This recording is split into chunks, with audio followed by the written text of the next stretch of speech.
Last class में हम लोगों ने कहाँ तक किया था? रस हमारा कंप्लीट हो गया था और मैंने कुछ होमवर्क दिया था आप लोगों को, नहीं दिया था? तो आप लोगों ने किया? तो जिन्होंने किया उन्हें समझ में आया होगा, या कहीं पे ऐसा हो सकता है कि आपको वो आया ना हो समझ में।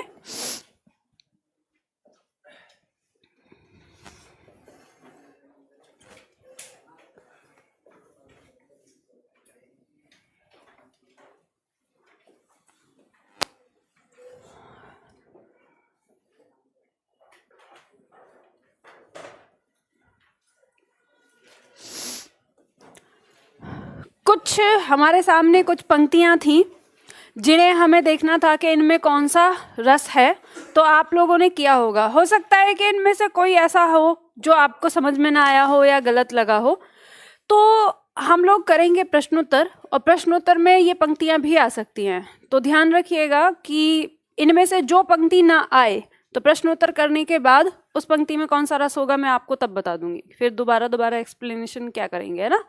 तो इसमें बहुत सारे ऐसे दिए हुए हैं, तो हम देखते हैं वो प्रश्न में भी आएंगे, और जो प्रश्न से बचेगा उसको हम अभ्यास करेंगे। रस से किस तरह के प्रश्न आपके आते हैं? सबसे पहला प्रश्न आपके सामने है, भरत मुनि के अनुसार रसों की कुल संख्या है 8। भरत मुनि के अनुसार कितनी है? 8। स्थायी भावों की संख्या है 9। स्थायी भाव कितने होते हैं? 9 होते हैं। किसे काव्य की आत्मा या काव्य का प्राण तत्व कहा जाता है? रस को कहा जाता है। हिंदी नाटक काव्य में रसों की कुल संख्या कितनी है? हिंदी नाटक काव्य में 9। जल्दबाजी नहीं करनी है। सामान्य रूप से 11 होगी, सामान्य रूप से या सर्वमत के अनुसार अगर आए तो ध्यान रखना है। भरत मुनि के अनुसार 8 और नाटक काव्य के अनुसार कितनी है? 9। हिंदी काव्यों में रस की कुल संख्या कितनी है? जब ये प्रश्न आएगा, या हिंदी काव्य में रस की कुल संख्या या केवल रस की कितनी संख्या है, इस तरह से पूछा जाए तो 11। शांत रस का स्थायी भाव क्या है? देखो शब्द दिया है वैराग्य, क्षमा, दया, निर्वेद। याद रखना बहुत सारी किताबों में वैराग भी दिया हुआ है, क्योंकि निर्वेद का अर्थ होता है वैराग। तो कई बार लोग ना वैराग ही रख देते हैं। अब ऑप्शन में अगर दोनों चीज आ जाए, मान लो ऑप्शन में नहीं दिया हुआ है, उसमें आपको वैराग ही दिया हुआ है, निर्वेद नहीं दिया हुआ है, तो ऐसी स्थिति में तो आपको वैराग लगाना होगा। लेकिन अगर आप वैराग और निर्वेद दोनों दिया हुआ है तो कभी भी इसके झांसे में नहीं आना है।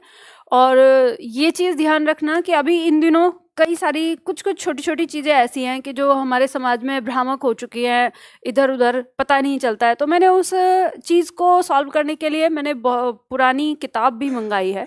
तो मैं उस पुरानी किताब में यही देख रही थी कि उस पुरानी किताब में निर्वेद ही लिखा हुआ है, और एक तरह से देखिए तो संचारी भाव को भी थोड़ा दूसरे तरीके से समझाया हुआ है। और अगर उस किताब का अध्ययन हम करें और उस किताब के अनुसार अगर हमें अलंकार हमसे पूछे जाएंगे तो हमें और भी ज़्यादा गहराई से उसे समझना होगा। तो उस किताब को जब मैंने पढ़ा, अभी कल जब मैं डॉक्टर के पास आने के बाद मैं सारे दिन भर उसी किताब को पढ़ रही थी, तो उसमें मैंने एक चीज़ ये देखी कि जैसे जो अध्यापक वाली परीक्षाओं में जो समस्या बनी हुई है ना, छात्रों को नहीं समझ में आती है और कहीं बाहर किताबों में नहीं है, वो चीज़ उस किताब में है। अब वो किताब क्यों नहीं है सबके पास? तो इसलिए नहीं है क्योंकि वो किताब कोई ऐसी पाठ्य पुस्तक नहीं है, मतलब कि किसी परीक्षा के लिए हो या किसी स्कूल कॉलेज के लिए हो। वो जो विद्वान साहित्य पढ़ते हैं, साहित्य लिखते हैं, तो उन्होंने सबके लिए उस चीज़ को बनाया है, समझाया है। तो लगभग 500 पेज है, और 500 पेज में आपका रस, अलंकार और छंद ही है। तो अब आप देख सकते हैं कि उसमें कितना विस्तार से दिया होगा। तो मैं इसलिए उसे पढ़ रही थी कि ताकि समझ में आ सके कि जो मार्केट में दिया हुआ है उसमें से कितना सही है, क्योंकि परीक्षा में प्रश्न आते रहते हैं। तो अभी यहाँ देखने के बाद ये पता चला कि हमारा जो कलेक्शन है वो बिल्कुल सही दिशा में ही जा रहा है, क्योंकि हमने थोड़ी विश्वसनीय किताबों से ही लिया था जब शुरुआत किया था। तो इसमें ऐसा कुछ नहीं है कि वो सारी चीज़ें कि यहाँ कुछ मुझे सुधार करना है। हाँ, बस ये है कि जो अध्यापक वाली परीक्षाओं के लिए जो मैंने छोड़ दिया था, स्किप कर दिया था, और जहाँ उन्हें समस्या रहती थी तो वो भी मुझे वहाँ मिल गया है। तो उसके लिए मैं जल्दी ही क्लास शुरू करूँगी एक ऐसी कि जो छात्र अध्यापक वाली परीक्षाओं के लिए, चाहे वो नेट, JRF हो, TGT, PGT या कोई भी हो, किसी भी परीक्षा है, उसमें जो एक्स्ट्रा होता है वो सारा अलग से मैं क्लास रिकॉर्ड करके वो आपको क्लास में उपलब्ध करा दूंगी। अब आप में से जो छात्र यहाँ पे पढ़ रहे हों तो मैं अनाउंस करूंगी, तो अगर जिनको पढ़ना हो तो वो क्लास में आ जाएंगे। जब मैं उसे रिकॉर्ड करूंगी उस टाइम पे तो क्लास में आ जाएंगे कि हाँ ठीक है सामने पढ़ लेंगे। तो ऑनलाइन वालों के लिए भी वो हो जाएगी। तो फिर हर क्लास में अलग से एक बनाकर कि यहाँ पे ये अन्य क्लास के नाम से बना दिया जाएगा, तो सबके लिए हो जाएगा। तो मैं ऐसे ही सोच रही थी कि आजकल बच्चे बहुत ज़्यादा परेशान रहते हैं हिंदी की कुछ चीज़ों को लेकर। चलो, तो उसमें हम करेंगे। तो उसमें भी स्पष्ट रूप से लिखा हुआ है आपका, जो 3 प्रकार हमने पढ़े, भरत मुनि के अनुसार 8, नाटक काव्य के अनुसार 9 और सामान्य रूप से 11। अब यहाँ पर देखते हैं। अच्छा, एक बात और, लास्ट क्लास में एक छात्र ने प्रश्न किया था कि मैम भाई बहन के प्रेम को किस में रखा जाएगा। तो यहाँ पर मैं आप लोगों को एक चीज़ बताना चाहती हूँ कि आप लोग ऐसे सोच रहे होंगे कि जब प्रेम की बात हो रही है तो माता पिता का प्रेम या पिता और पुत्र के प्रेम की बात हो, या फिर बात हो भाई बहन की, या दोस्त के प्रेम की बात हो, या प्रेमी प्रेमिका की बात हो, तो आप देख रहे हैं अपनी सारी दुनिया से। लेकिन जो ये रस है, रस का मतलब क्या है? रस का मतलब है वो काव्य जो अपनी बात लिखी गई हैं। और ये बात ध्यान रखना कि अगर हम आज आधुनिकता में, तो हम एक बार को अपने हर रिश्ते पर अपने विचार व्यक्त कर रहे हैं, मतलब आज के दौर में। लेकिन जब से ये बने हैं, उस समय का दौर ऐसा था कि या तो प्रेमी प्रेमिका के बारे में बात होती थी, या फिर बात होती थी वीर रस के ऊपर, और सारी चीज़ें बस थोड़ा बहुत कि अगर मान लो युद्ध क्षेत्र का वर्णन हो गया तो लाशों का वर्णन कर दिया तो वो विभत्स में चला गया, या कोई ऐसा कि किसी के लड़ने का युद्ध कौशल इस तरह से बताया गया, जैसे महाराणा प्रताप के युद्ध कौशल का वर्णन होता है कि वो क्षण भर में तो घोड़े पर खड़े हो जाते हैं, क्षण भर में वो घोड़े पर ऐसे लेट जाते हैं जैसे मान लो सो गए हों, या इस तरह से विचित्रता दिखाई, तो वो किस में आ जाता है? अद्भुत रस में। तो वहाँ पर जो पुराना काव्य है, या जैसे भरत मुनि ने जब इन चीज़ों का वर्णन किया, उस समय के दौर में भाई बहन का प्रेम या बहन दोस्त का प्रेम और इन सब पे काव्य लिखा ही नहीं गया। और यहाँ तक कि आप देखेंगे कि भरत मुनि के पास भक्ति रस क्यों नहीं है, या भरत मुनि ने वात्सल्य रस क्यों नहीं लिखा, मतलब उसके बारे में बात क्यों नहीं करी? क्योंकि उस समय के काव्य में ना तो बच्चे के प्रति जो प्रेम था उसको दर्शाया गया, और ना ईश्वर के प्रति प्रेम को दर्शाया गया। वहाँ जो प्रेम था वो नायक और नायिका के बीच में प्रेम था, तो बस वैसा ही रख दिया, श्रृंगार रस रख दिया। और श्रृंगार रस के बारे में अगर आप बात भी करो तो श्रृंगार शब्द में ही छिपा हुआ है कि वैसा प्रेम जो वासना से युक्त हो, या ऐसे कहे प्रेम की वह अभिव्यक्ति जो वासना लिए हुए हो, उसी को श्रृंगार कहते हैं। तो यहाँ फिर किसका ऐसी अभिव्यक्ति तो नायक और नायिका के बीच में होती है। अब जब भक्ति रस बना और वात्सल्य रस बना, वो उस समय बना जब भक्ति काल में सूरदास, तुलसीदास, कबीरदास, मीराबाई जैसे कवि आए और उन्होंने अपनी रचनाएं लिखनी शुरू करी। तो जब उन्होंने अपनी रचनाएं लिखनी शुरू करी तो उस समय समस्या हुई कि इसको किस काव्य में रखा जाए। अब बात यह है कि अगर आधुनिक काल में अगर भाई बहन के प्रेम पर बहुत ज़्यादा साहित्य लिख दिया जाए तो फिर हो सकता है उसके लिए भी कोई नया रस बना दिया जाए, या फिर उसको किसी ना किसी रस में फिट किया जाएगा, कहीं पर फिट किया जाएगा भेद बनाकर या कुछ भी। तो इसलिए ऐसा नहीं हम ये कह सकते। तो आप लोग जब सुनते हो किसी चीज़ को तो उसे समझा करो कि इसके पीछे का मतलब क्या है, वो सारी जगहों पे नहीं फॉलो होता। ठीक है, चलो तो नंबर 7 की बात करेंगे। जब मैं था हरि नहीं, अब हरि है मैं नाही, सब अंधियारा मिट गया जब दीपक देखा माही।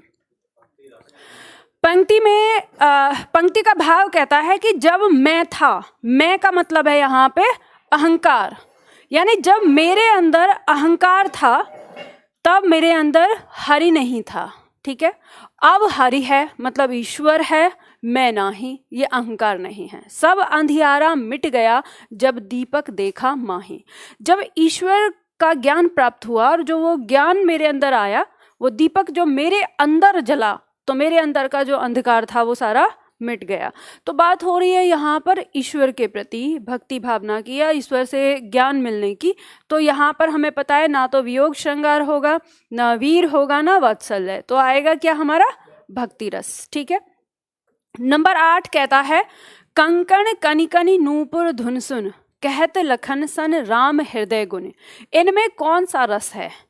ऑप्शन कह रहा है वात्सल्य, श्रृंगार, वीर, अद्भुत। अब देखो, जब कभी इस तरह की चीज आ जाए कि कोई पंक्ति का अर्थ आपको समझ में नहीं आ रहा हो तो खोजने की कोशिश करते हैं। जैसे शब्द दिया है कंकण, कंकण तत्सम शब्द है किसका? कंगन का। ठीक है, तत्सम तद्भव में आता है कंकण और कंगन आ जाएगा। कणी कणी चूड़ियों के लिए कहा गया है और नूपुर घुंघरू के लिए। धुनी सुनी, तो मतलब यहाँ पे हमें क्या समझ में आता है कि कंगन, चूड़ी और घुंघरू की धुन को सुनकर।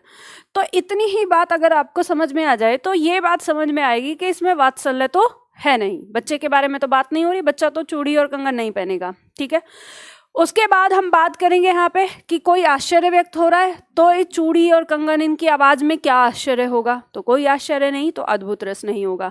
और चूड़ी और कंगन की जहां बात हो वहां वीर रस नहीं होता, तो ये कट गए यहाँ पर। उसके बाद हमारे पास श्रृंगार बच जाता है और पंक्ति में हमारा श्रृंगार ही है। ठीक है, पंक्ति फिर दोबारा से आएगी, इसका अर्थ फिर बाद में बताऊंगी पूरा। चलो आगे आता है प्रश्न संख्या 9। यशोदा हरि पालने झुलावे। अब इतने से ही आपको पहचान में आ जाएगा, यशोदा हरि को पालने में झुला रही हैं। पालने में झुलाने की बात मतलब किसी बच्चे को माँ पालने में झुला रही है, तो सीधा सीधा क्या होगा? वात्सल्य होगा। करुण रस का स्थायी भाव क्या होगा? शोक, ये हमें पता ही है। रसोत्पत्ति में जिसके मन में भाव जगा है उसे क्या कहा जाता है?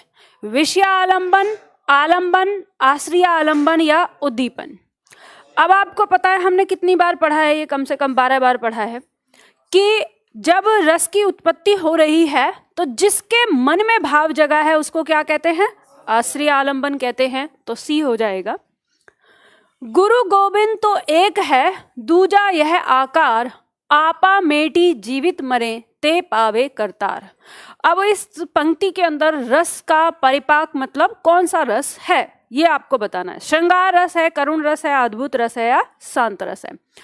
पंक्ति कहती है कि गुरु गोविंद, गुरु और ईश्वर। गोविंद का मतलब, अब ये गुरु गोविंद की बात नहीं हो रही है, यहाँ पे बात हो रही है कि गोविंद मतलब ईश्वर और गुरु मतलब गुरु, कि गुरु और ईश्वर तो एक है, दूजा यह आकार। या ये कहें कि या तो कहें कि जो गुरु हैं वो गोविंद के जैसे ही हैं, या आप कहो कि ईश्वर का दूसरा रूप है। तो इसमें क्या हो रहा है? ईश्वर गुरु के बारे में बात हो रही है।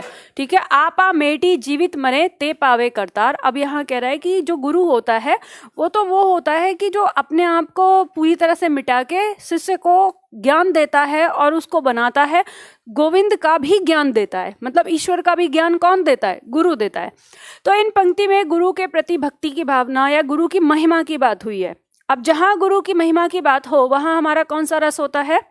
भक्ति रस होता है। ठीक है, अब ऑप्शन में हमारा भक्ति रस नहीं है, तो ये ध्यान रखना, शांत रस और भक्ति रस इन दोनों का एक ऐसा संबंध है कि यदि आपको किसी पंक्ति के अंदर आपको ये नजर आए कि इसमें शांत रस होगा और अगर ऑप्शन में शांत ना हो और भक्ति दिया हो तो आप भक्ति लगाएंगे, और अगर आपको पता चले कि इसमें भक्ति रस होना चाहिए और ऑप्शन में भक्ति रस नहीं दिया है तो आप शांत रस लगाएंगे, क्योंकि दोनों एक जैसे होते हैं। शांत रस की उत्पत्ति के बाद भक्ति उत्पन्न होती है मन में, तो इसलिए इन दोनों में एक संबंध है। तो यहाँ भक्ति रस होना चाहिए लेकिन है नहीं, तो उत्तर क्या हो जाएगा हमारा? शांत रस। पंक्ति कहती है कि निम्न पद्यांश के आधार पर प्रश्न 13 से लेकर आगे 16 तक के जो उत्तर होंगे वो हमें यहाँ पे बताने हैं। पंक्ति दी हुई है, बूझत श्याम कौन तू गोरी, डॉट डॉट डॉट बातिन भुरई राधिका भूरी। हमने पहले ही पढ़ा था ये पंक्तियां श्रृंगार रस में। अब इससे संबंधित प्रश्न हैं हमारे, वो हमें देखने हैं। पहला प्रश्न कहता है कि उपयुक्त पंक्तियों में कौन सा रस निहित है? श्रृंगार, करुण, अद्भुत और शांत। तो पता है नायक नायिका दोनों आपस में बात कर रहे हैं, तो कौन सा रस है? श्रृंगार। उपर्युक्त पंक्तियों में श्याम कौन है? विषया आलंबन, आलंबन, आश्रय आलंबन या उद्दीपन? तो आपको ये पता है कि श्याम यानी कृष्ण के मन में भाव जगा है, तो जिसके मन में भाव जगा वो कौन है? आश्रय आलंबन। तो आंसर क्या हो जाएगा? सी। पंक्ति कहती है उपर्युक्त पंक्तियों में संचारी भाव क्या है? ऑप्शन दिया है विषाद है, चिंता है, जिज्ञासा है, प्रेम है। तो आपको ये पता है कि पंक्ति कहती है बूझत श्याम कौन तू गोरी, तो उनके मन में भाव कौन सा जग रहा है? जिज्ञासा का। ठीक है, प्रेम से पहले क्या है? जिज्ञासा। तो इसलिए क्या उत्तर हो जाएगा? सी। उपर्युक्त पंक्तियों में श्याम का गौरी से पूछताछ करना क्या है? स्थायी भाव है, अनुभाव है, संचारी भाव है, उद्दीपन है। अब आप कैसे पहचानेंगे कि श्याम का गौरी से पूछताछ करना ये आश्रय की चेष्टा है? ये क्या है? आश्रय की चेष्टा। पहले कृष्ण के मन में भाव जगा, भाव जग के वो उनसे जाके क्या करते हैं? पूछताछ करते हैं। तो जैसे ही भाव जगने के बाद जो आश्रय की चेष्टा होती है वो क्या कहलाता है? अनुभाव कहलाता है। तो श्याम का गौरी से पूछताछ करना ये आश्रय की चेष्टा है, तो आश्रय की चेष्टा क्या कहलाएगा? अनुभाव। तो आंसर क्या हो जाएगा? बी। बात समझ में आ रही है ना? इस तरह से आप हर चीज को समझ सकते हैं, इसलिए हमने बिल्कुल क्लियर किया है हर चीज को कि कहां पर क्या होता है। किस रस का स्थायी भाव रति है? अब बहुत सावधानी से प्रश्न को पढ़ना है। किस रस का स्थायी भाव रति है?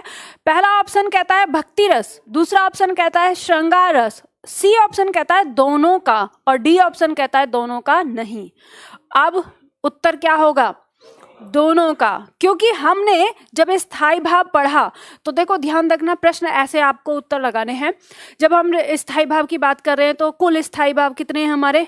9 हैं हमारे पास। और रस कितने हैं हमारे? 11। और एक रस का एक स्थायी भाव होता है, तो 9 रस पे ही खत्म हो जाता है। तो 10वें और 11 के लिए कौन सा होगा फिर? तो फिर जब हम उसको सावधानी से देखते हैं तो हमें पता चलता है कि 10वें और 11वें रस जो है हमारा भक्ति और वात्सल है, उसमें दिया है ईश विषयक रति और संतान विषयक रति। और फिर जब हमने रस पढ़ा तो मैंने एक पंक्ति लिखवाई थी कि ईश विषयक और संतान विषयक ये दोनों ही रति के भेद हैं। तो रति के जब भेद हैं तो इसका मतलब हमें समझ में आ गया कि भक्ति रस और श्रृंगार रस दोनों का ही स्थायी भाव क्या है? रति है। ठीक है, तो सी इसका उत्तर हो जाएगा। आगे बढ़ते हैं। हास्य रस का स्थायी भाव क्या होगा? हास हो जाएगा। हंसी नहीं करना है, हंसी हिंदी शब्द आ जाता है और संस्कृत शब्द इसका हास है। हास का मतलब ही हंसी होता है, लेकिन हमें वही लिखना है जो हमें दिखाया गया, बताया गया। पंक्ति कहती है निम्न पंक्तियों में जनक तन्या क्या है? अब पंक्ति कह रही है कि कंकण कनिकनि नूपुर धुन सुन, कहते लखन सन राम हृदय गुनी, मानहु मदन दुंदुभि दीनी, मनसा विश्व विजय कहीं कीनी, तात जनक तन्या यह सोई, धनुष जग जहि कारण होई। अब ये पंक्ति है, इनका अर्थ समझ लो पहले अच्छी से। पंक्ति कहती है कंकण कनिकन, ये तो हमें पता चल गया, कंगन, चूड़ी और घुंघरू की धुन को सुनकर।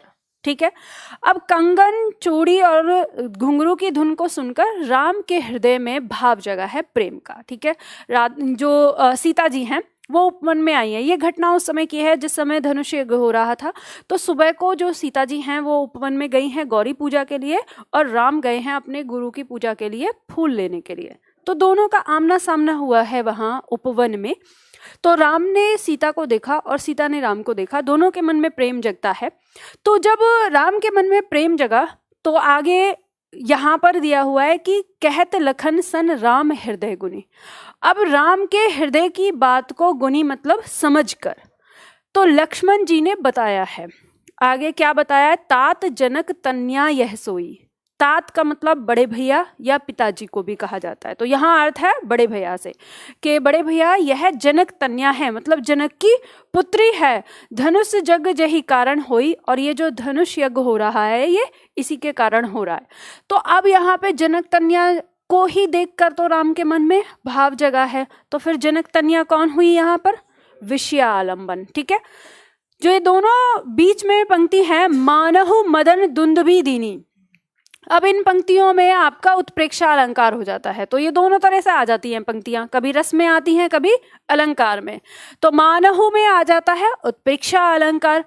अब यहाँ ये कहा गया है कि पंक्ति का ये कि जैसे ही राम के हृदय में भाव जगा, तो राम के हृदय में इस तरह से भाव जगा इतना तेज कि मानो कि मदन मतलब कामदेव ने स्वयं दुंदुभी बजा दी हो और उसकी मनसा, मनसा मतलब इच्छा, उसकी इच्छा पूरे विश्व पर विजय करने की हो। तो इस तरह से हमें ये पंक्तियों का अर्थ पता चलता है। इसका उत्तर हमें मिल जाता है अगर हम देखें तो विषय आलंबन हो गई जनक तनया, अगर आलंबन की आश्रय आलंबन की बात होगी तो कौन होंगे इसमें, राम हो जाएंगे। ठीक है, रस कौन सा होगा, संयोग श्रृंगार हो जाएगा। ठीक है, श्रृंगार में भी संयोग श्रृंगार हो जाएगा। तो ये अलग अलग तरीके से आता है प्रश्न, या तो आपसे पूछेगा कि इसमें रस कौन सा है, फिर पूछेगा स्थाई भाव कौन सा है, फिर पूछ सकता है जैसे अभी भी इसमें पूछा जनक तनया कौन है, पूछ सकता है कि राम कौन है, या इसका आपको बताना है कि आश्रय आलंबन कौन है। तो इस तरह से आप इसे कई अलग अलग तरीके से प्रश्न आ जाता है। पंक्ति कहती है अगली, अति मलिन वृष भानु कुमारी अधोमुख रहत उरद नहीं, डॉट डॉट डॉट आगे कर दिया है पंक्ति याद है, ज्यो नलिनी हिमकर की मारी। अब इन पंक्तियों में रस बताना है आपको। पंक्ति कह रही है कि जो वृष भानु कुमारी अर्थात जो राधा जी हैं वह कैसी हो गई हैं, बहुत ही मलिन हो गई हैं, बहुत उदास हो गई हैं, कमजोर हो गई हैं, उन्हें अपने मुख की भी सुध नहीं रहती है। और वो कैसी हो गई है, जैसे किसी नलिनी को हिमकर ने मार दिया हो, यानी जो हिम पड़ता है या जैसे कोहरा होता है, किसी कोहरे से अगर कोई फूल मुरझा जाता है, उसी तरह की उनकी स्थिति हो गई है। अब ऐसी स्थिति कब होती है किसी भी व्यक्ति की, वियोग में होती है। ठीक है, तो यहाँ क्या हो जाएगा, वियोग श्रृंगार हो जाएगा, क्योंकि कृष्ण जी नहीं है, कृष्ण जी चले गए हैं, तो अब राधा का ऐसा हाल हुआ है। नंबर 21 वीरों का कैसा होगा बसंत। इन पंक्तियों में कौन सा रस होगा, वीर रस। अब ये पंक्ति भी बहुत, अगर मौका मिले ना कभी इस कविता को पढ़ना, वीरों का कैसा होगा बसंत, आपको पता चलेगा कि क्या होता है।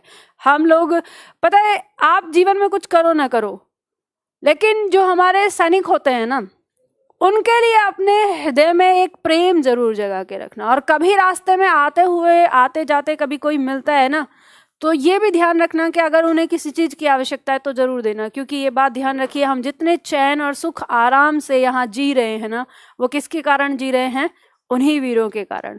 तो यहाँ पंक्ति कहती है ना, वीरों का कैसा होगा बसंत। भाई प्रेम तो सबके मन में है, सबको समझ में आता है, वो भी अपने परिवार और सारी चीज़ों से दूर रहते हैं। तो यहाँ पे कवि ने वही वर्णन किया है कि वीरों के लिए बसंत का क्या काम, उनके लिए क्या होगा, उनका तो बसंत वही होता है जहाँ वो अपने देश के लिए अपने आप को कुर्बान करते हैं। नंबर 22 रौद्र रस का स्थायी भाव क्या होगा, क्रोध हो जाएगा। चलो नेक्स्ट, रसोत्पत्ति में आश्रय की चेष्टाएं क्या कही जाती हैं। अब आश्रय की चेष्टाएं अनुभव कही जाती हैं।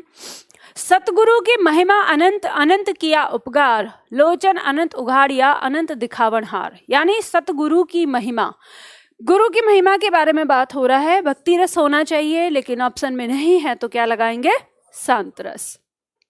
निम्न पंक्तियों में हंस सुता की सुंदर कगरी क्या है। ऊधो मोही ब्रज विसरत नाही, हंस सुता की सुंदर कगरी और द्रुमन की छाहें। पंक्ति क्या कहती हैं कि हे ऊधो, मुझसे ब्रज भुलाया नहीं जाता, और वो हंस सुता यानी यमुना का सुंदर किनारा। तो यमुना का सुंदर किनारा क्या है, मतलब आपको बताना है क्या है। आश्रय आलंबन है, उद्दीपन है, संचारी भाव है, विषय आलंबन है, क्या है। अच्छा, विषय आलंबन बोलेंगे सजीव है कि निर्जीव है, निर्जीव है। तो निर्जीव है तो वो आलंबन तो होगा नहीं। अरे आलंबन में विषय आलंबन और आश्रय आलंबन दोनों ही तो आते हैं, सजीव ही तो होता है। उद्दीपन होगा, ये परिस्थितियां हैं, वो स्थितियां हैं, वो जगह है, उस जगह के बारे में, वो जगह निर्जीव है ना, लेकिन है विभाव का हिस्सा ही। ठीक है, तो विभाव में क्या है, उद्दीपन है। वो स्थिति, वो परिस्थिति, वो स्थान है, वो जगह का नाम है, जिसकी वजह से मन में क्या आ रहा है, भाव जग रहा है। तो वो हमारा क्या हो जाएगा, उद्दीपन। वात्सल्य रस का स्थायी भाव बताइए। संतान विषयक रति। मैं सत्य कहता हूँ सखे सुकुमार मत जानो मुझे, यमराज से भी युद्ध में प्रस्तुत सदा जानो मुझे। तो यहाँ इन पंक्तियों में कौन सा रस है? पंक्ति कहती हैं कि यहाँ पे सखे मतलब मित्र के लिए आया है कि हे मित्र, मैं सत्य कहता हूँ, सुकुमार मत जानो, मुझे कोई नया नवेला कुमार मत समझो, यमराज से भी युद्ध में प्रस्तुत सदा जानो मुझे, कि मैं यमराज से भी युद्ध करने के लिए हमेशा तैयार रहता हूँ। तो ये पंक्तियाँ उस समय की हैं जब दुर्योधन ने मना किया कर्ण से कि तुम युद्ध नहीं करोगे। तो उस समय उन्होंने कहा कि क्यों, तुम्हें मुझ पर शक है या तुम्हें डर लग रहा है मुझे लेकर कि कुछ हो जाएगा मित्र को, क्योंकि दुर्योधन ने सीधी सीधी बात नहीं बताई कि पितामह मना कर रहे हैं। उन्होंने कहा कि नहीं, मैं अभी नहीं चाहता कि तुम युद्ध में जाओ और कुछ इस तरह से, अभी मेरे पास बहुत सारे वीर हैं, तो मेरे लिए बाद में रखना अपने आप को। तो तभी उस समय ये पंक्तियां कही हैं कर्ण के द्वारा। ठीक है, तो इनमें क्या होगा? वीर रस। सर्वश्रेष्ठ रस किसे माना जाता है? श्रृंगार। ठीक है, वीर रस नहीं, वीर में भी उतना आनंद नहीं आता लोगों को जो श्रृंगार में आता है। ठीक है, और ये बात ध्यान रखना, जीवन में अगर वीर रस भी आपका हिस्सा हो जाए, आपको क्या लगता है कि आपका पूरा जीवन काल में सर्वाधिक असर जिसका होता है वो कौन सा रस होता है? श्रृंगार होता है। और कितना? पूरे जीवन काल में लगभग अगर प्रतिशत में आप देखें तो कितना प्रतिशत? 80% लगभग। हाँ, ये 90 भी आराम से।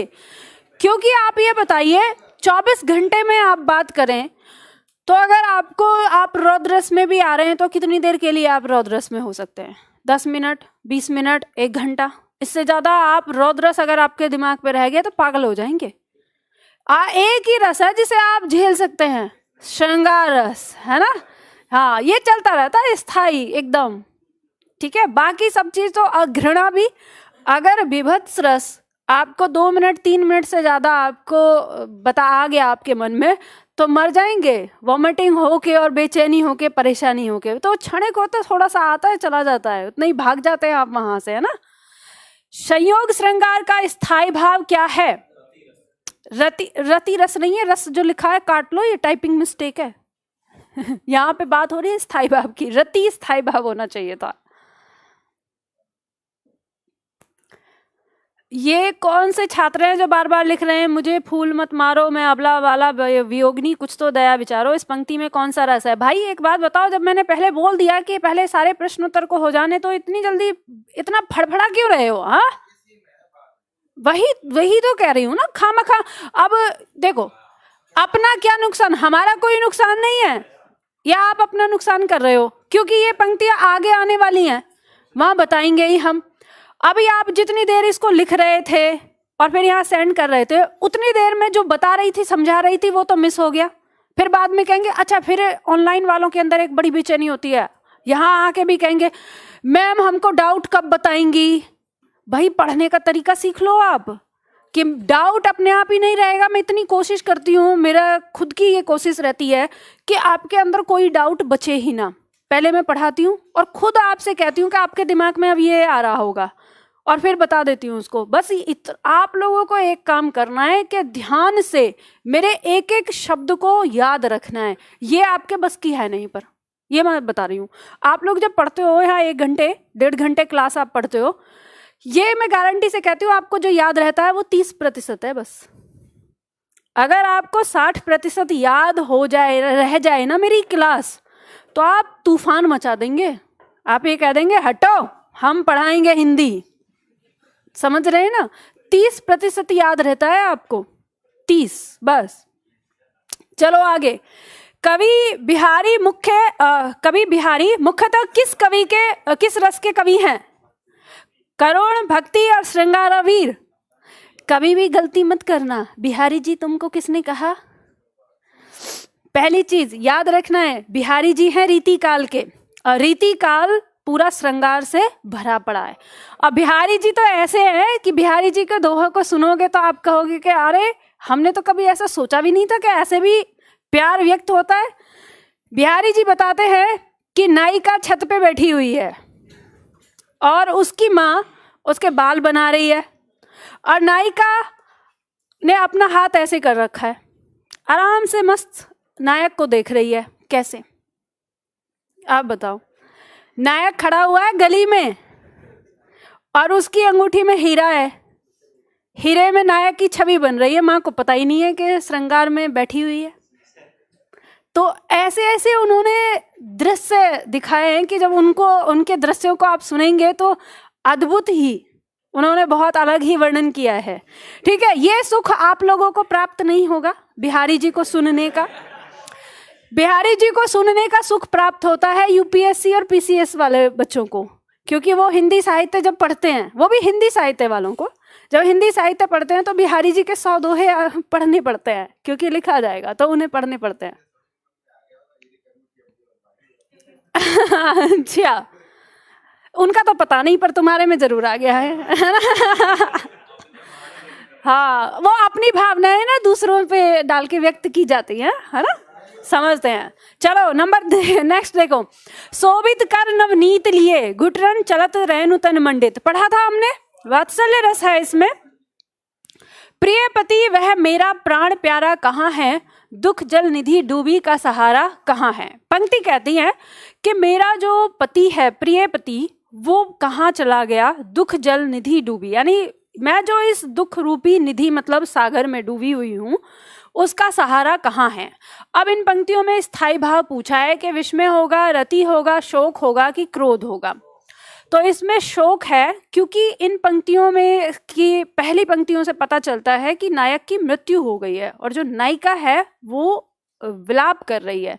और एक चीज से आप समझ सकते हैं कि वियोग श्रृंगार में अगर दुख शब्द दे दिया जाए तो वहां पर शोक हो जाता है, क्योंकि वियोग में नायक भूल कर भी ये नहीं कहता कि मैं दुखी हूं, क्योंकि वो दुखी नहीं होता, वो वियोग में भी आनंदित होता है। और जो कह दे कि मैं दुखी हूं तो उसको पता ही नहीं है कि फिर श्रृंगार है क्या चीज। क्योंकि आपका जो आप कहते हैं ना, जब प्रेम में रहते हैं, अगर मिलन है तो वहां भी सुख है, और अगर बिछोह हो गया है और वहां जो दर्द है उस दर्द में भी आपको आनंद ही महसूस होता है। तो इसलिए दुख शब्द जो है वो करुण के साथ आता है। किलक अरे मैं नेह निहारूं, पंक्ति कहती है कि किलक मतलब किलकारी मारना, कि बच्चा जब किलकारी मार रहा है तो मैं बहुत ही मतलब कहते हैं निहारता रह जाता हूँ। इन दांतों पर मोती वारूं, और ये जो दांतों की चमक है ना, इन दांतों की चमक पर मैं मोती वारता हूं। अब किलकारी तो बच्चा ही मारेगा, और किलकारी बच्चा मारेगा तो रस क्या हो जाएगा, वात्सल्य। भरत मुनि के सूत्र में निम्न में से किसका उल्लेख नहीं हुआ है। स्थायी भाव, विभाव, अनुभाव, व्यभिचारी भाव। स्थायी भाव हमने पढ़ा था उस चीज को। ऊधो मोही ब्रज विसरत नाही, हंस सुता की सुंदर कगरी और द्रुमन की छाई। इन पंक्तियों में कौन सा रस है, श्रृंगार रस है। उस काल मारे क्रोध का। अच्छा, एक बात और ध्यान रखना, ऑप्शन सारे पढ़ना। कभी ये ऐसा भी हो जाता है श्रृंगार रस, फिर संयोग श्रृंगार और वियोग दे देता है। कभी आपको लगे कि श्रृंगार पहले दे दिया, लगा के आ जाए, है ना। ऑप्शन सारे पढ़ने हैं आपको। उस काल मारे क्रोध के तन कांपने उसका लगा। तो क्या हो जाएगा इसमें, वीर कौन बोल रहे हैं, गलती नहीं करनी है, ठीक है। उस काल मारे क्रोध के, क्रोध से तन कांप रहा है तो वीर रस नहीं है इसमें, रौद्र रस है, ठीक है। मेरे तो गिरधर गोपाल दूसरा न कोई, जाके सिर मोर मुकुट मेरो पति सोई। पंक्ति है मीरा जी की, ठीक है। तो इसमें भक्ति रस होना चाहिए, भक्ति रस नहीं है तो शांत रस होना चाहिए, ठीक है। राग है कि रूप है कि, रस है कि जस है कि, तन है कि मन है कि, प्राण है कि प्यारी है। तो पंक्ति कौन सी होगी इसमें, ऑप्शन है आपके पास, बताओ। यहां पर बात ऐसी हो रही है, जब है कि शब्द आ गया ना तो समझ लो उसमें क्या है, उसमें संदेह अलंकार। और संदेह अलंकार जिन पंक्तियों में है तो रस कौन सा मिलता है अक्सर, अद्भुत रस। वीर रस का स्थायी भाव क्या होगा, उत्साह। कहत नटत रीजत खीजत, मिलत खिलत लजियात। इन पंक्तियों में रस कौन सा है, श्रृंगार। किस रस को रसराज कहा जाता है, श्रृंगार रस को। संचारी भावों की संख्या कितनी है, 33। हिंदी साहित्य का 9वां रस कौन सा है, शांत रस, ठीक है। इस तरह का प्रश्न आता है, जो आपका प्रश्न आया था 9वां रस से। किस रस का स्थायी भाव निर्वेद है, निर्वेद। शांत रस का है, ठीक है, भक्ति का नहीं, शांत रस का। मुझे फूल मत मारो, मैं अबला बाला वियोगनी, कुछ तो दया विचारो। इन पंक्तियों में कौन सा रस निहित है? देखो, पंक्ति कहती है कि मुझे फूल मत मारो। अब सखी है और नायिका है, जो सखियां हैं वो नायिका को फूल फेंक कर मार रही हैं, बगीचे में है वो, तो वो उनसे कह रही है कि मुझे फूल मत मारो, मैं अबला बाला वियोगनी। अब वियोगनी शब्द उसने कह दिया तो ये बात समझ लो कि वियोगनी का मतलब क्या हो गया, वियोग में है, विरह में है, और जो विरह में है तो वहां क्या होगा, वियोग श्रृंगार होगा, ठीक है।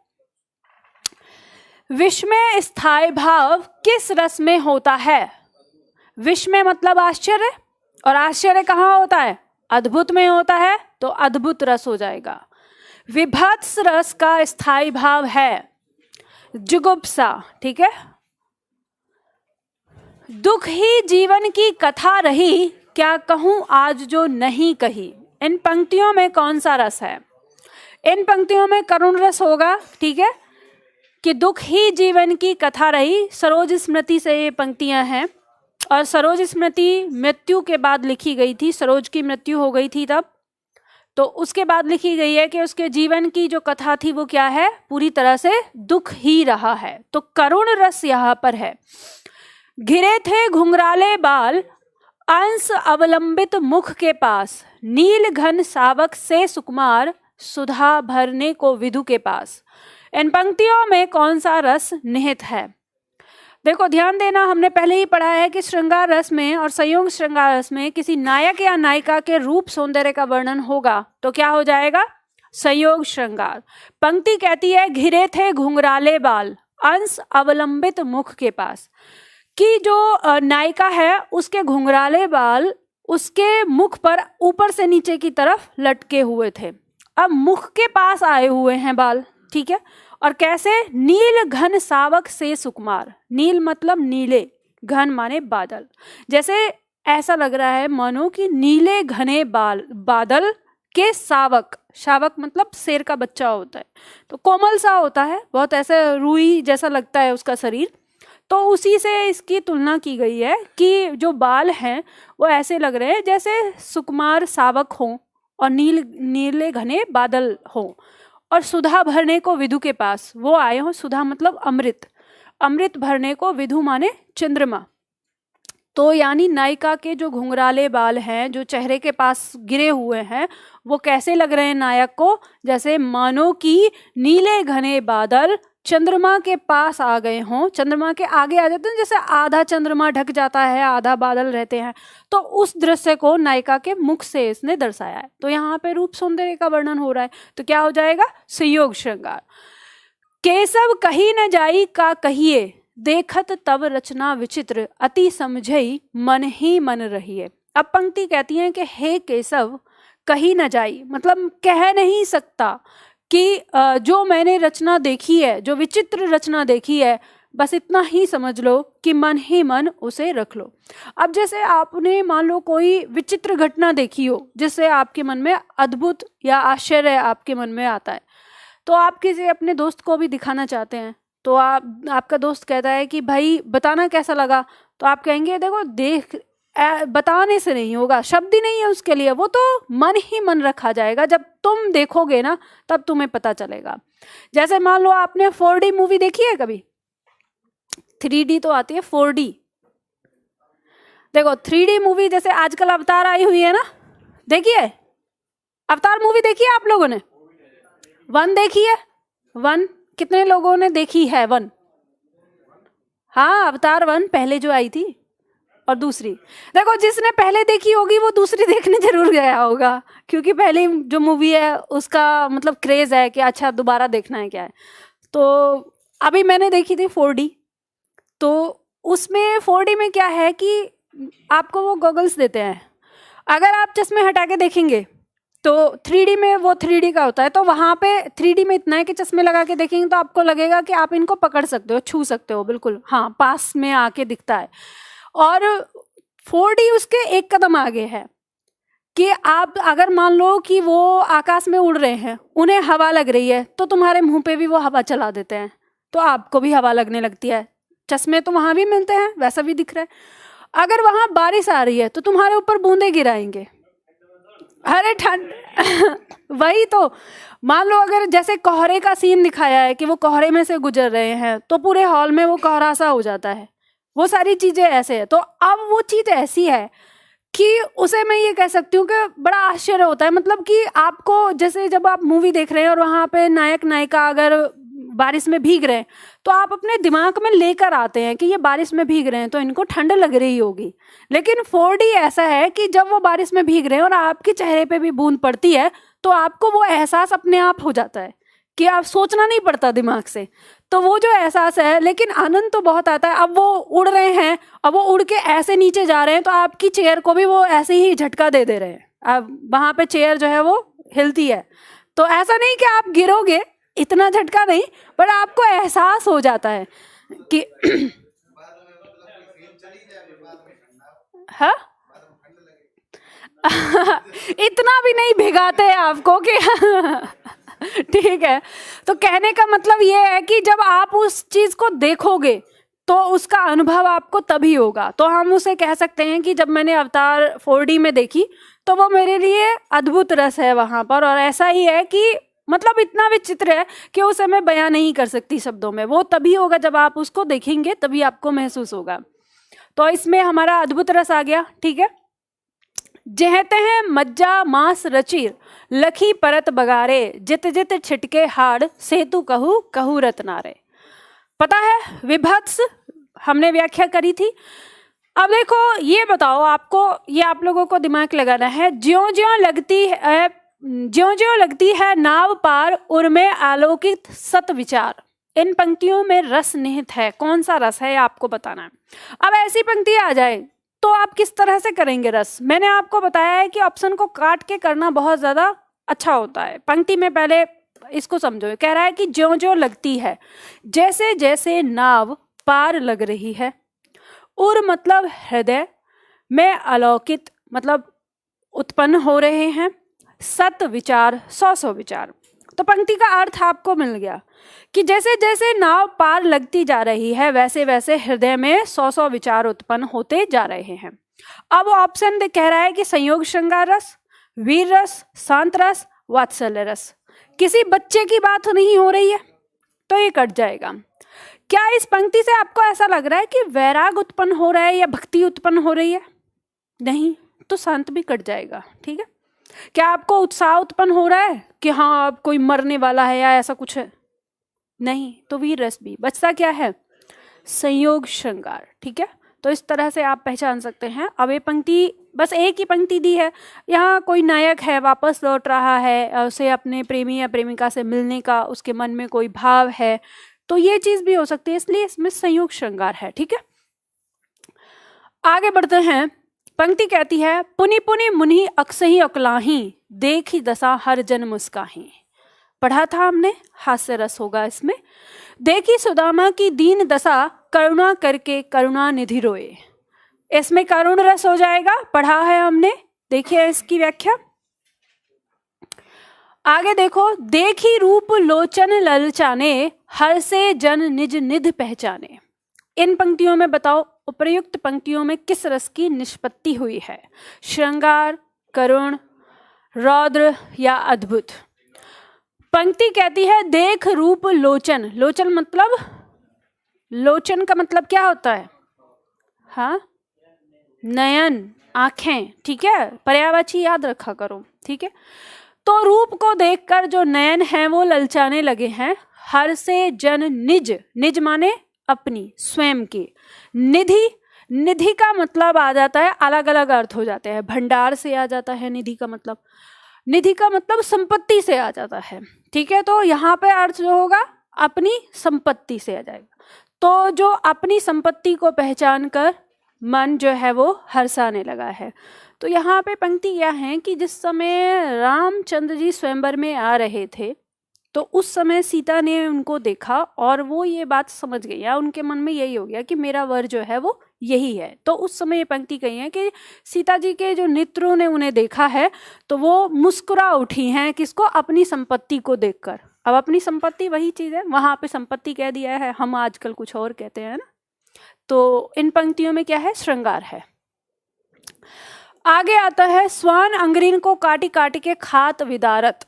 जो कुत्ते हैं वो उंगलियों को काट काट के खा रहे हैं, तो विभत्स हो जाएगा।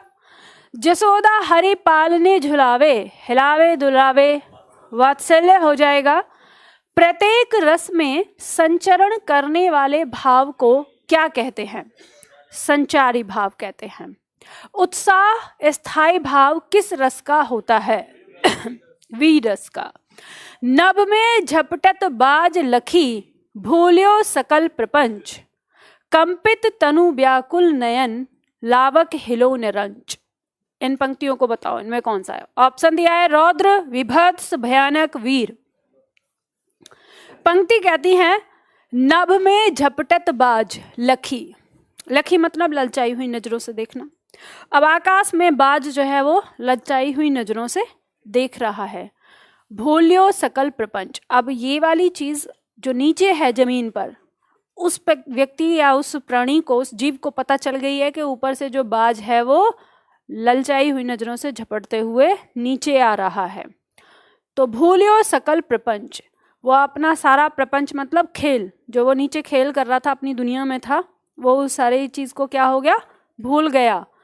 कंपित तनु व्याकुल नयन, तन कांपने लगा और नयन कैसे हो गए, व्याकुल, बेचैन हो गए। लावक हिलो निरंच। अब कोई लावक है, बच्चा है कोई छोटा, किसी का, किसी प्राणी का, और उसको बाज ने ऊपर से देख लिया है, तो उसे खाने के लिए आ रहा है, वो खेल रहा होगा बेचारा। तो अब वो भाग रहे, तो वो 1 इंच भी इधर उधर हिल नहीं पाया। तो उसके मन में कौन सा भाव है, भयानक रस हो जाएगा उसके, क्योंकि उसे तो समझ में आ गया कि अब काल आ गया, ठीक है। तो भयानक रस इसमें हो जाएगा। निश्चर हीन करूं मही, भुज उठाई पनकीन। हमने जाना था वीर रस है इसमें, जब भुजा उठाकर प्रण किया राम ने। आगे बतरस लालच लाल की, इन पंक्तियों में भी क्या है, श्रृंगार है। सिर पर बैठ्यो काग, आंख दो खात निकारत। ये भी पढ़ा था, क्या हो जाएगा, विभत्स रस हो जाएगा। पानी ही ते हिम भया, हिम है गया बिलाए। इन पंक्तियों में कौन सा रस निहित है, बताओ। श्रृंगार, वीर, भक्ति, वात्सल्य।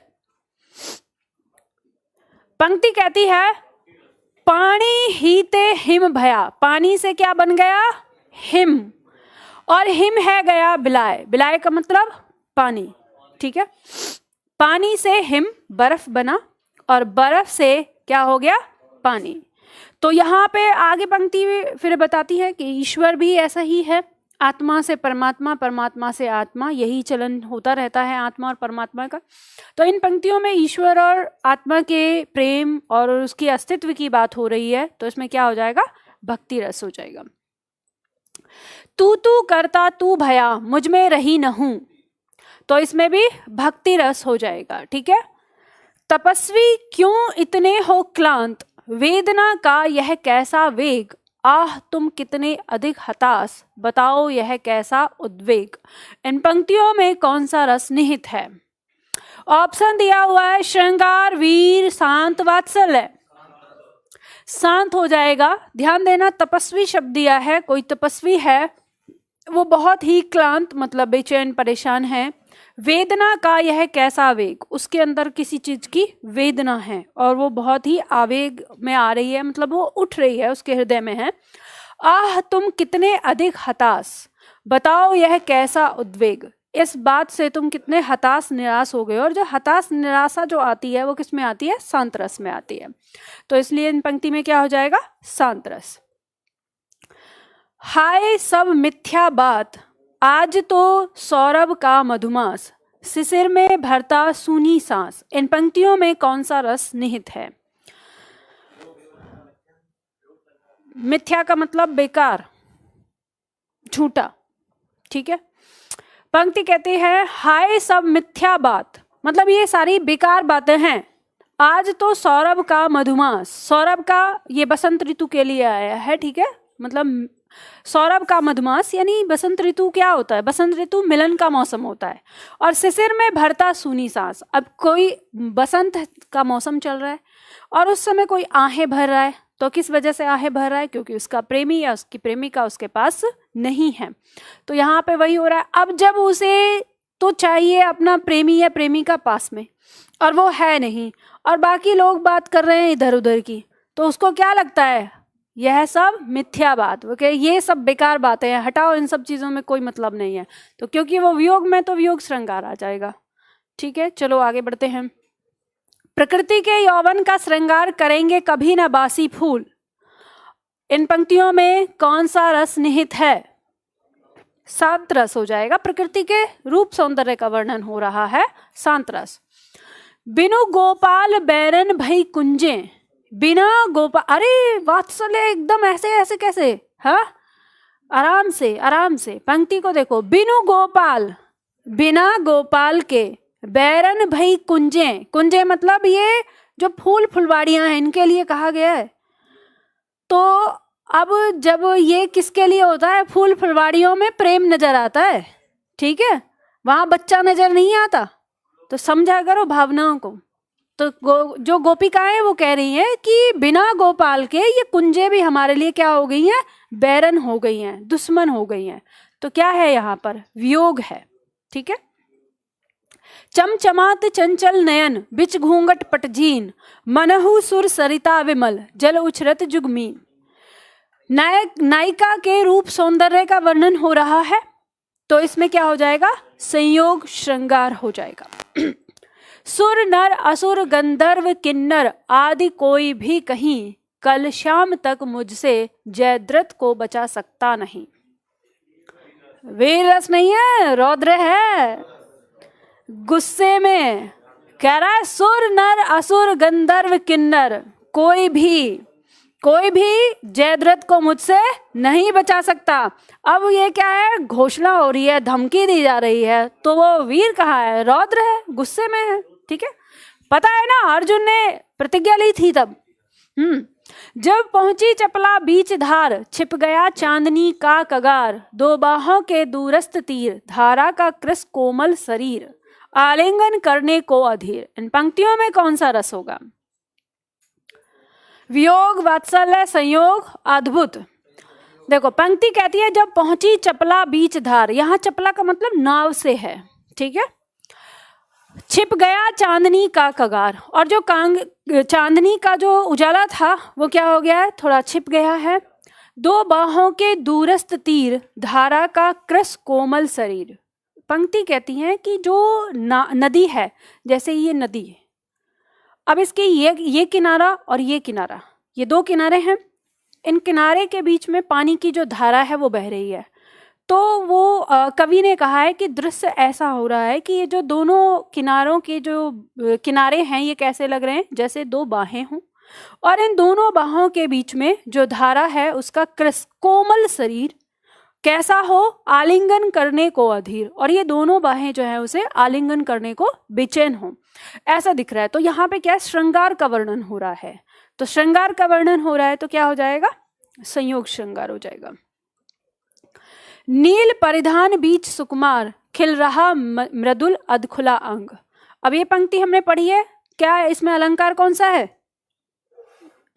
ज्यों, उत्प्रेक्षा है। ठीक है, तो संयोग श्रृंगार हो जाएगा, नायिका के रूप सौंदर्य का वर्णन हो रहा है। ठीक है, तो ये हमने यहाँ पे पढ़ा, रस हमारा यहाँ पे समाप्त हो जाता है।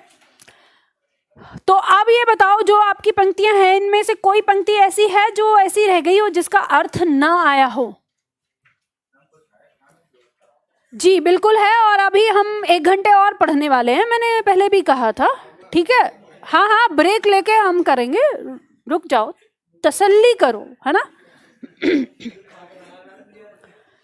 देखो यहाँ पर क्या था, 24 देख लो जो इसमें है।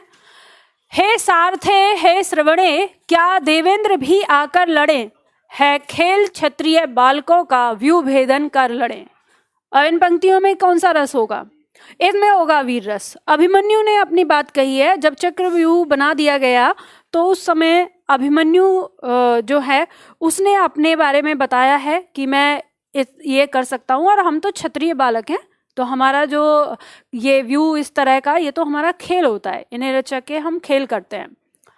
सुनत लखन के वचन कठोरा, परसु सुधारी धरेव कर घोरा, अब जन देहु दोष मोहि लागू, लोगु कटुवादी बालक वध जोगु। अब ये पंक्ति उस समय की है जब धनुष तोड़ दिया गया और परशुराम जी आ गए, वहां पे प्रकट हो गए। अब वो क्रोध की अवस्था में है, और लक्ष्मण जी जो है वो, रामचंद्र जी तो कुछ बोलते नहीं है, बिल्कुल शांत है। अब लक्ष्मण जी उन्होंने आके बोलना शुरू किया, कौन है वो मरेगा और ये होगा। लक्ष्मण जी इतने क्रोध में आ गए हैं, भैया के लिए ऐसे कैसे बोल सकता है कोई। तो वो उनसे वाद विवाद कर रहे हैं परशुराम जी से। तो जब उनसे उनकी बात को कह रहे हैं और उन्होंने ये बात बोल दी कि जिस धनुष को तोड़ने के ऊपर तुम इतना बवाल मचा रहे हो, ऐसे धनुष तो हम खेलते खेलते कितने तोड़ देते हैं, और तुमको ऐसे धनुष चाहिए, लाओ हम तुम्हारे लिए कितना इंतजाम कर देते हैं, ऐसे बच्चे की तरह। और ये बोल दिया कि बच्चे की तरह रुदन कर रहे हो, धनुष टूट गया तो। अब इस बात पे उन्हें और ज्यादा क्रोध आ गया।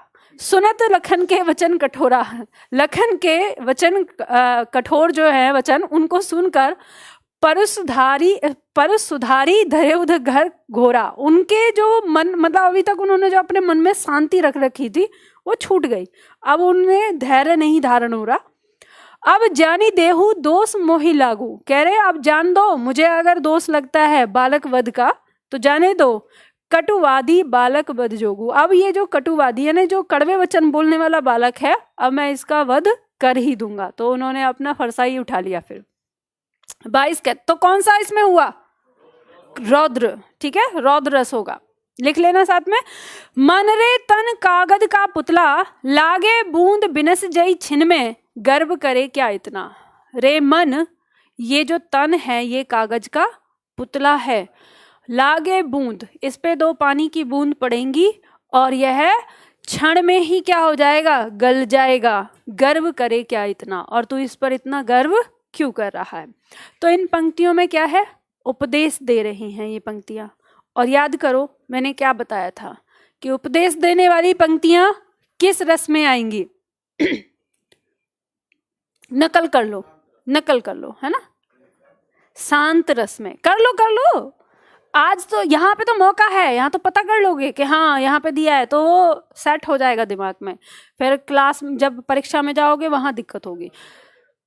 हाँ, क्लास में ये कोई नकल थोड़ी ना है, ये कोई नकल थोड़ी ना है, यहाँ कोई परीक्षा थोड़ी चल रही है। तभी तो मैंने कहा कि शर्माओ मत, देख लो पीछे क्या लिखवाया है मैंने। यहाँ मौका है देखने का, वहां मौका नहीं होगा, ठीक है। चलो, पानी ही ते हिम भया, ये तो हमने अभी सुना। नव में झपटत बाज, ये भी किया, हाय सब मिथ्या बात, काहेरी नलनी तू कुमलानी, तेरे नाल सरोवर पानी, जल में उत्पत्ति जल में वास, जल में नलनी तोर निवास। सबसे पहले तो इस पंक्ति में अलंकार बताओ, चलो बाद में बता देना, मैं अर्थ बता देती हूँ, ठीक है। पंक्ति कहती है काहेरी नलनी तू कुमलानी, पंक्ति कह रही है हे नलिनी, मतलब कमल के फूल के लिए कहा जा रहा है कि तू क्यों कुमलाई हुई है, मतलब मुरझाई हुई क्यों है। तेरे नाल सरोवर पानी, जबकि जो तेरी नाल है वो सरोवर के तालाब के पानी में ही है। जल में उत्पत्ति, जल में वास, जल से ही तो तेरी उत्पत्ति होती है, और जल में ही वास मतलब अंत हो जाना। यहाँ पर अब वास का 2 अर्थ होते हैं ना, पूरे जीवन भर एक जगह जहाँ रहना और लास्ट में वहीं मर जाना। तो वही है कि पूरे जीवन भर तेरा क्या होता है, वहीं रहना है। जल से उत्पत्ति हो रही है, जल में ही सारे जीवन भर रह के वहां नष्ट हो जाना है। जल में नलनी तोर निवास, निवास का मतलब रहना, और जल में ही तू रहती ही है। तो फिर तू क्यों मुरझाई हुई है, क्यों कुम्हलाई हुई है। इन पंक्तियों में उपदेश है, और उपदेश है तो शांत रस है, ठीक है। अब इसमें ये तो शब्दार्थ पढ़ा आपने, इसका एक भावार्थ। भावार्थ यह है कि कवि कहता है कि हे आत्मा रूपी कमलनी, मतलब आत्मा के लिए कहा है कि तू क्यों मुरझाई हुई है, तू इतनी बेचैन क्यों है, या ईश्वर की प्राप्ति में यहाँ वहां क्यों भटक रही है। तेरे नाल सरोवर पानी, इसका मतलब यह है कि जो तेरा जो रूप है वो किसका प्रतिरूप है? परमात्मा का प्रतिरूप है। और परमात्मा से तेरी उत्पत्ति है आगे कि जल में उत्पत्ति जल में वास, यानी परमात्मा से ही तेरी उत्पत्ति हो रही है और फिर मरने के बाद परमात्मा ही तुझे विलीन हो जाना है। और जल में नलनी तोर निवास, पूरे जीवन भर आत्मा जो है वो परमात्मा का ही प्रतिरूप होती है। कैसे कहा जाता है कि हर मनुष्य के अंदर, हर प्राणी के अंदर ईश्वर वास करते हैं। तो किस वजह से ईश्वर वास करते हैं? उस आत्मा से। ठीक है, तो उसी चीज को दिखाया है कि फिर भी तू मुरझाई हुई है, फिर भी तू ईश्वर को इधर उधर यहाँ वहां भटक रही है, घूम रही है। तो ये बात जो पंक्ति है ये आपको संदेश देती है। तो इसमें क्या हो गया? अन्योक्ति अलंकार है। ठीक है, तो यहाँ पर लिख सकते हो, साथ में पंक्ति आ जाती है अन्योक्ति अलंकार में कि अन्योक्ति अलंकार है, दो अर्थ हैं इसके, एक शब्दार्थ है और एक भावार्थ है। और उसके साथ इसमें रस कौन सा है? शांत रस है। ठीक है, और उसके साथ साथ ये आपको वो चीज़ भी दिखाती है ईश्वर के प्रति जो हम ये देखते हैं, खोजते रहते हैं यहाँ वहाँ, और इन मूर्ति पूजाओं के पीछे हम भागते रहते हैं। ठीक है, तो मूर्ति पूजाओं के पीछे हम भागते रहते हैं, तो ये भी हमें नहीं करना चाहिए। हमें पता है कि हमारे अंदर ईश्वर का वास है। तपस्वी क्यों इतने हो क्लांत, ये भी हमने किया। मन की उत्तप्त वेदना मन ही मन में बहती थी, चुप रहकर अंतर मन में कुछ मौन व्यथा कहती थी। दुर्गम पथ पर चलने का वो संबल छूट गया था, अविचल अविकल वह प्राणी भीतर से टूट गया था। पंक्ति कहती है मन में उत्तप्त वेदना मन ही मन में बहती थी। अब ये शांत रस है इसमें, और शांत रस की स्थिति क्या होती है कि जब उसके अंदर वैराग उत्पन्न होता है तो वो किसी से कुछ कह नहीं पाता है। जब उसको कोई किसी बात का ऐसा झटका लगता है या कोई ऐसी बात उसे उसके जीवन में घटती है कि जिससे उसके अंदर ये हो जाता है कि मैं क्या हूँ, मैं क्या कर रहा हूँ और ये सारी चीज सब बेकार है, तो वैसी ही वेदना उसके मन में बह रही है। चुप रहकर अंतर मन में कुछ मौन व्यथा कहती थी। और इंसान को जब ऐसा एहसास होता है तो वो क्या हो जाता है? एकदम शांत हो जाता है, चुप हो जाता है। तो उसके अंदर की जो वेदना है उसको अंदर ही अंदर क्या कर रही है? चुप रहने पर मजबूर कर रही है। आगे पंक्ति कहती है दुर्गम पथ पर चलने का वो संबल छूट गया था। दुर्गम मतलब वो पथ जो जहां पर जाना बहुत कठिन है।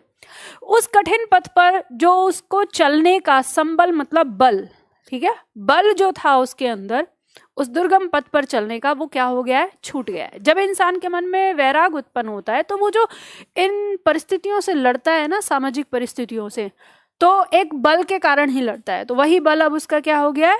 छूट गया है। अविचल अविकल वह प्राणी, अविचल मतलब जो कभी विचलित नहीं होने वाला था, अविकल मतलब जो कभी परेशान नहीं होता था, कभी विचलित नहीं होता था अपने पद से और कभी परेशान नहीं होता था, वह प्राणी भीतर से टूट गया था। और वो क्या हो चुका है? अब भीतर से टूट गया है। तो जब ऐसी स्थिति किसी व्यक्ति के मन में आती है तो वहां पर क्या होता है? शांत रस होता है। अभी तो मुकुट बंधा था माथ, हुए कल ही हल्दी के हाथ, खुले भी न थे लाज के बोल, खिले थे चुंबन शून्य कपोल, हाय रुक गया यही संसार, बना सिंदूर अनल अंगार, वात हत लतिका वह सुकुमार, पड़ी है छिन्नादार। देखो ध्यान देना, जरूरी नहीं होता कि सारे शब्द आपको उसी दिशा की तरफ ले जाएं। जैसे इस पंक्ति में शब्द है चुंबन, शब्द आया है। चुंबन का मतलब चूमना होता है। तो कई बार लोग इसको सोच लेते हैं कि ये तो श्रृंगार में होगा, तो श्रृंगार रस में संयोग श्रृंगार लगा देते हैं या फिर वियोग लगा देते हैं। तो नहीं, इसमें करुण रस है। क्या हुआ है कि अभी तो मुकुट बंधा था माथ, कोई नायिका है, उसके पति की मृत्यु हो गई है और नई नवेली दुल्हन थी वो, तो कवि यहाँ पर विलाप कर रहा है उसकी स्थिति को देखकर कि अभी तो उसके मुकुट बंधा था, मतलब दुल्हन बनी थी, कल ही हुए हल्दी के हाथ। कल का मतलब ये नहीं कि एक ही दिन पहले, कल का मतलब है अभी कुछ दिन पहले। खुले भी न थे लाज के बोल, खिले थे चुंबन शून्य कपोल, मतलब जो एक पति से जो एक शर्म खुल जाती है, अभी तो वो भी नहीं खुली थी, यानी नया नवेला जोड़ा था। हाय रुक गया यही संसार, यानी क्या हुआ? उसका ये संसार तो यही रुक गया। बना सिंदूर अनल अंगार। अब ये पंक्ति आपको बता देती है कि इसमें ऐसा हुआ है कि मृत्यु हो गई है। कहा है कि बना सिंदूर, किसी स्त्री के लिए उसका सिंदूर अगर अंगार बन जाए, यानी आग का अंगारा बन जाए तो क्या होगा, वो तो तभी होता है ना जब वो विधवा हो जाती है।